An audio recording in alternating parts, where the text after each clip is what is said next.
ভাই 3 বার্নারের ভিতরে এই রকম বার্নার কবে আসলো? ভাই 3 বার্নার তো এরকম বার্নারই থাকে এবং দেখেন এটা কিন্তু আপনার হচ্ছে ফোল্ডিং এর ভিতরে। আচ্ছা আচ্ছা, সুন্দর তো। বাহ, মানে আমি বলতেছি কি এই যে এইটার পেছনে যে ব্ল্যাক কোটিং এসএসটা দিছে সম্পূর্ণতে মার্বেলের সাথে মিলে গেছে, এরকম তো থাকে না সচরাচর। ভাই আগে কিন্তু আসতো কি হতো এসএস গুলো এসএস কালারে থাকতো, এখন কিন্তু ব্ল্যাক কোডিং করে দেওয়া হয়েছে। ব্ল্যাক এর সাথে এসএসটা মানায় না সৌন্দর্যের কারণে। এখন নরমালি কি হয় এসএস কালার থাকলে কি হবে, ধরেন আপনার তেল ঝল পড়লো একটু লেগে থাকলো, দেখতে কিন্তু খুব বিশ্রী লাগবে। কিন্তু আপনার এখন যে অবস্থা, এখন কিন্তু এখানে বিশ্রী লাগার কোনো সুযোগ নাই, খুব সুন্দরভাবে কিন্তু। এবং এটাতে একটা সুবিধা কি দেখেন, অন্যান্য গুলো কিন্তু এই যে মাঝখানের চূড়াটাতে একটা ঢাকনা থাকে, আচ্ছা একটু পড়ে যায় বা হারিয়ে যায়, এটা কিন্তু ভাই সম্পূর্ণ আলাদা।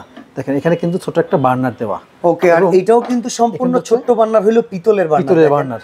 আর ভাই কোয়ালিটি হইছে, এটা ব্র্যান্ডের প্রোডাক্ট। ভাই এটা 2 বছরের গ্যারান্টি থাকবে যদি প্যানেল ভেঙে যায়, রিপ্লেসমেন্ট, আর 5 ইয়ার সার্ভিস ওয়ারেন্টি থাকবে। এটা প্রাইস কত ভাই? এটা প্রাইস থাকে মাত্র 19,500 টাকা। এটা 2 বার্নার আছে, 2 বার্নার 18,500 টাকা। চমৎকার এই চুলা কিনতে পারবেন হোলসেল হোম অ্যাপ্লায়েন্স থেকে। স্ক্রিনে দেয়া নম্বরে যোগাযোগ করে।